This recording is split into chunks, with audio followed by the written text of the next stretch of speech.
I want to tell you about a conversation I had recently with someone who was absolutely convinced he was winning. He was pulling a 57% yield from one of his income funds, monthly distributions, steady checks, felt great, and when he compared it to what I was doing with a similar fund, 13% yield, he figured he had me beat by miles. The math seemed obvious. 57 beats 13. Simple, right? Except it was not simple at all, because when we sat down and looked at the actual total return, what your money is actually doing from start to finish, price included, his 57% yield fund had delivered 13.7% total return over the same period. Mine had delivered 21.7%. He was collecting nearly 4 times the yield and somehow making 8 percentage points less money, and the reason, the thing that turned a seemingly huge advantage into a real disadvantage, was NAV erosion. His fund was paying him a significant chunk of his own capital back to him and calling it a dividend. The share price was down over 30%. The payout was real. The wealth creation was an illusion. That conversation is exactly why I am making this video today, because yield numbers on their own are one of the most misleading figures in the income investing world, and the people who get hurt in retirement are not usually the ones who took obvious bad risks. They are the ones who chased a yield number without understanding what was actually happening to the value of their investment underneath it. Today, I am going to walk you through 6 income ETFs that I believe genuinely deliver. Funds that are generating real yield without destroying their own net asset value over time. Funds that most retirement investors have never heard of, and I am going to give you the framework to evaluate any income ETF yourself, so you never get caught in that trap. Let's get into it.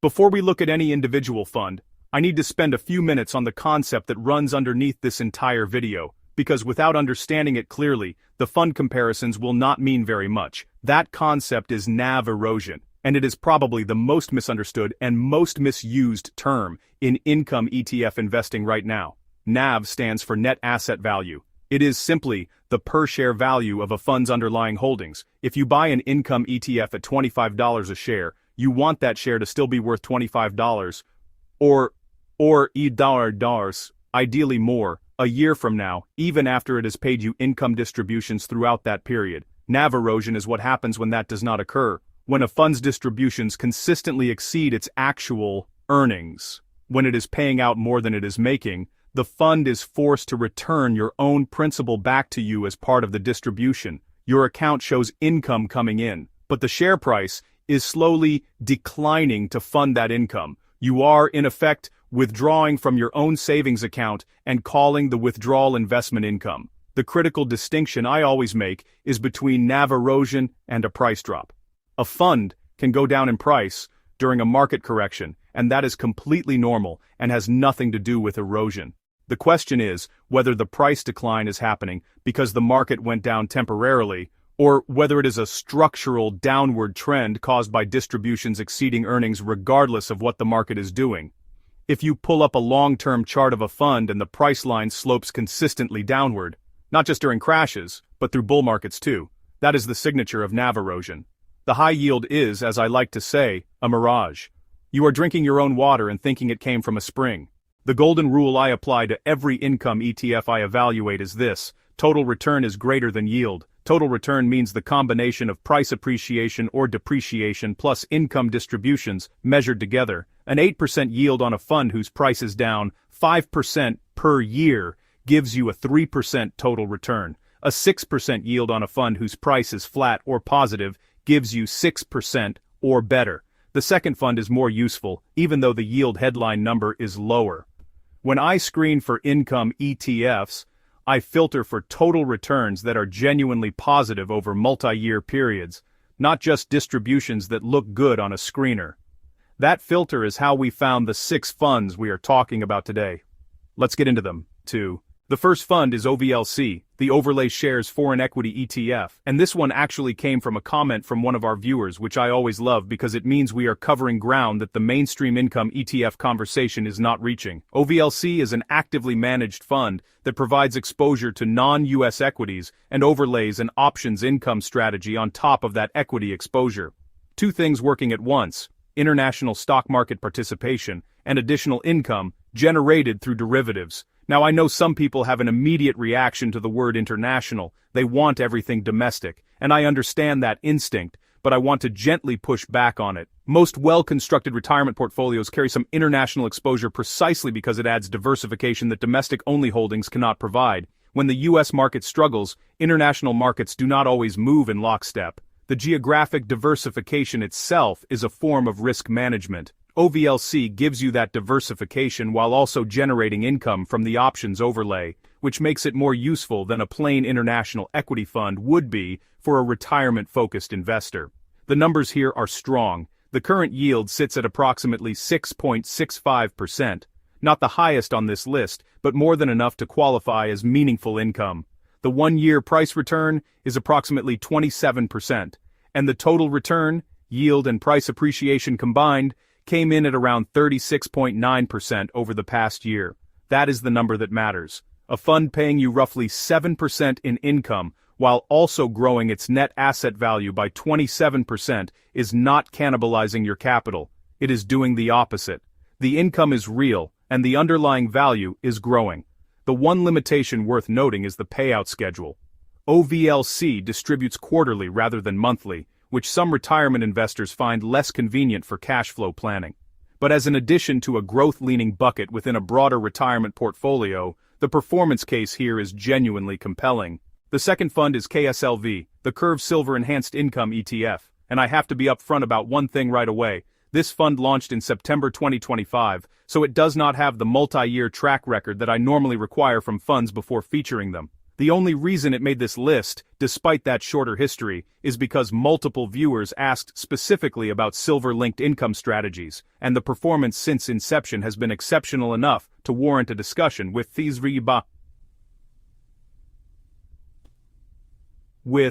the appropriate caveats.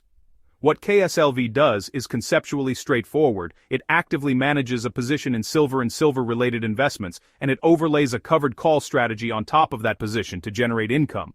The result is a fund that participates in silver price appreciation while generating monthly cash distributions from the options premium.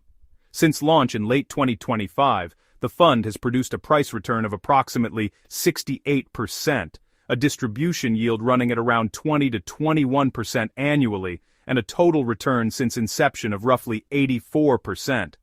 Those are extraordinary numbers for a short window, driven heavily by the exceptional run silver has had, as investors have increasingly viewed it as both an industrial metal for the energy transition and a store of value alongside gold. The honest risk conversation here is important. This is a commodity-linked fund, which means it is a bull market play. KSLV works beautifully when silver is trending upward. When silver pulls back or enters a prolonged sideways or declining period, the covered call premiums shrink, and the price return disappears. This is not a fund you build a retirement foundation on. It is a tactical position, something you hold in a growth or income bucket where you have a specific thesis about precious metals, not something you size heavily and forget about. The current assets under management are still relatively modest at around $97 to $99 million, which is worth monitoring for liquidity. But for investors with conviction on silver and an appetite for meaningful income from a commodity position, KSLV is the most interesting vehicle in that space right now. The third fund is one that has come up multiple times across our research and viewer comments, the STF Tactical Growth and Income Fund. This is an actively managed ETF that allocates dynamically across equities, fixed income, and money markets based on signals from a proprietary system that tracks price action across asset classes. The methodology tries to get out of equities before significant drawdowns and rotate into treasuries, then get back in when conditions improve. It is a tactical fund, in the truest sense. It is actively making allocation decisions rather than passively holding a fixed portfolio. The yield on this fund runs at approximately 12%, delivered monthly through distributions that have historically been remarkably consistent, generally ranging between about 20 and 26 cents per share per month. That predictability is unusually rare for a fund with this level of tactical flexibility. Most dynamic allocation strategies produce erratic distributions as the portfolio composition changes. The STF fund has managed to maintain distribution regularity even through significant market turbulence, which is a meaningful quality for retirees who are building a monthly cash flow budget. The 3-year total return sits at over 21%. The 1-year total return is approximately 12%, which reflects a period where the equity rotation signal kept the fund defensively positioned for meaningful stretches given the market uncertainty around interest rates and tariffs. The key structural advantage worth highlighting is that ability to rotate entirely into treasury bonds when the system signals deteriorating market conditions. This is not something most income ETFs can do. A covered call fund based on the S&P 500 is always exposed to the S&P 500. The STF fund can, in theory, sidestep a significant portion of a market crash by moving its equity exposure to treasuries before the worst happens. The system is not perfect, no tactical allocation system is, but historically this rotation capability has meaningfully limited the fund's maximum drawdown compared to equity-heavy alternatives. For a retirement income bucket where capital preservation is a priority, that downside management feature is genuinely valuable. This is a hang-your-hat fund in the income category. Not the most exciting, not the flashiest yield number, but one of the most reliable income streams on this entire list. The fourth fund is USGF, the US Gold Strategy Plus Income Fund, and this one has generated a lot of attention recently, for good reason. Gold has been on an extraordinary run over the last year, climbing significantly as global uncertainty has driven demand for safe haven assets. And USGF is the vehicle that captures that gold price appreciation while also generating income, something that straight gold exposure simply cannot do. The mechanics are similar to KSLV, but centered on gold rather than silver. The fund holds physical gold exposure and runs a covered call strategy on top of it to generate distributions. The result in the past year has been remarkable. The current distribution yield is approximately 23%, driven by the combination of elevated option premiums as gold has been volatile and the high base price of gold itself. The one-year price return is approximately 26.5%. The total return combining both is around 61% over the past year. Now I want to be very direct about the risk profile here before anyone gets too excited about those numbers. The distribution is highly variable. This is not a 20 cents a month fund like the STF. USGF has paid distributions as small as a few cents and as large as $8 or $9 in a single month, depending on what gold and the options market are doing. You cannot budget your monthly income around USGF. The total assets under management are also still quite small, around $15 million, which creates some liquidity risk and means this fund is less established than many others on this list. And the performance is entirely dependent on gold continuing to trend positively. If gold enters a sustained decline, both the price return and the option premium income shrink together. My view on USGF is that it works well as a tactical add-on position within either an income or growth bucket, not as a foundation piece, but as a meaningful satellite holding for investors who already have a thesis on gold and want to generate income from that conviction, rather than just holding a passive gold ETF that pays nothing. The fifth fund is TYLG, the Global X Information Technology Covered Call and Growth ETF, and this one is what I would call a hybrid strategy, and the hybrid nature of it is actually what makes it interesting from a NAV preservation standpoint. Most covered call ETFs sell call options on 100% of their holdings. That means when the underlying stocks run hard, the fund misses all of the upside above the option strike price. The NAV does not participate in the bull run. TYLG takes a different approach. It only sells call options on approximately 50% of its holdings, leaving the other 50% fully exposed to upside. That structural choice is what allows the fund to preserve and modestly grow its NAV while still generating meaningful income from the option side. The yield on TYLG is approximately 8.3% paid monthly, with distributions that vary with the options premiums. The price return over the past year is approximately 3.2%, modest but crucially positive, and the total return of around 12.5% reflects a fund that is genuinely balancing the two things income investors need: cash coming in regularly and a share price that is not deteriorating.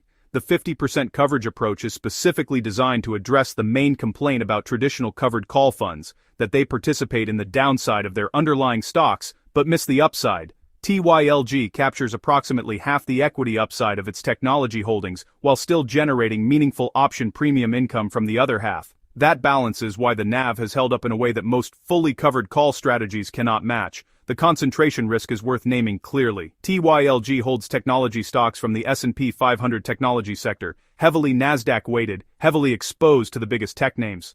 If technology as a sector experiences a significant and prolonged drawdown, TYLG will feel it in the NAV regardless of the coverage ratio. This is not a defensive fund, it is a technology income fund. The investor, who belongs in TYLG, is someone who already wants technology exposure and wants to generate income from it, not someone who is trying to reduce technology risk in their portfolio. Keep an eye on total return rather than just the monthly distribution, and this fund earns its place in an income bucket for a tech-constructive retirement investor. The sixth and final fund is IQQQ, the ProShares NASDAQ 100 High-Income ETF. And I know some of you have heard of this one, but here is what I mean when I say it does not get the attention it deserves. In a world where QQQI and similar NASDAQ income funds dominate the conversation, IQQQQ quietly delivers a profile that holds up very well on a total return basis while offering consistent monthly distributions, and consistency is genuinely underrated in retirement income planning. The current yield on IQQQ is approximately 9.9% paid monthly. The price return has been a modest but positive approximately 2% growth in net asset value. The total return comes out at around 14%, which is not flashy, but is real, sustainable, and achieved without NAV erosion. What makes IQQQ particularly interesting is its portfolio construction approach. Rather than using a pure equity-covered call strategy, IQQQ accesses its income through a diversified credit portfolio structure that generates the yield differently from most NASDAQ income ETFs. The result is a distribution that has been remarkably consistent month to month and has held up well through market volatility. During the April 2nd market disruption that rattled many income ETFs, IQQQ recovered its total return quickly and completely, a real demonstration of the structural resilience that the fund's credit-based income approach provides.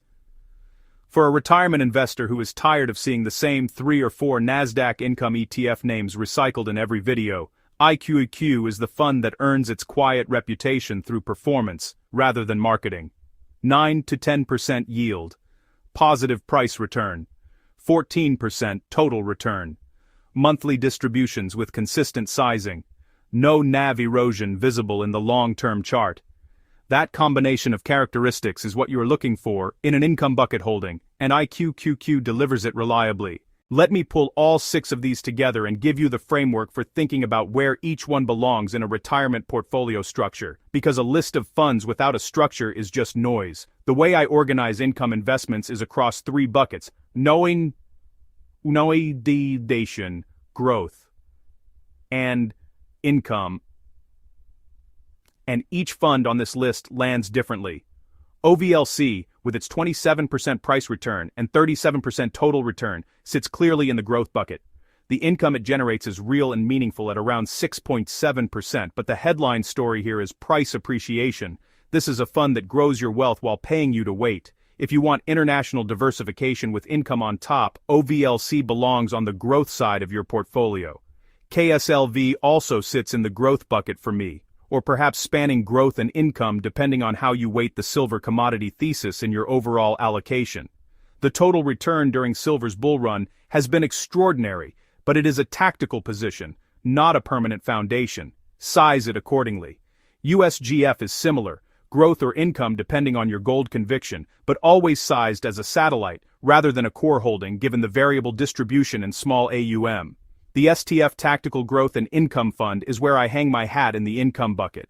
Reliable monthly distributions, 3-year track record of positive total returns, downside protection through the treasury rotation capability. This is the kind of fund that lets a retirement investor sleep at night knowing the income is coming in and the capital is not being silently returned to them disguised as yield. TYLG fits squarely in the income bucket as well. Technology exposed, monthly distributions, positive NAV trend, and the 50% coverage approach that gives it an edge over most fully covered call strategies. And IQQQ is the quiet anchor of the income bucket, consistent, sustainable, no NAV erosion, 9 to 10% yield delivered reliably month after month. The thing that ties all 6 of these together, and the thing I want to leave you with as the single most important takeaway from this video, is that the yield number you see advertised for any income fund is not the number that tells you whether it is a good investment. Total return is the number. Always. If the yield is high and the price is declining consistently, you are not making money. You are watching your capital return to you in smaller and smaller pieces. The funds I have shared with you today were selected because they passed the total return test. Every one of them, across different strategies, different asset classes, different risk profiles, shows a total return picture that is genuinely positive. Some are in the double digits on price appreciation alone. Some are delivering through income with flat NAV, but none of them are silently destroying the base that the income is supposed to be drawn from. That is the standard that every income ETF in your retirement portfolio should be held to. If this video helped you think about income ETFs differently, please hit the like button and subscribe. It genuinely helps this channel reach more people who need to hear this kind of content. Drop a comment below and let me know which of these 6 funds is most interesting to you, or whether you have a hidden income ETF you would like me to research for a future video. I read every single comment, and some of today's funds came directly from viewers just like you. I appreciate you watching, and I will see you in the next one.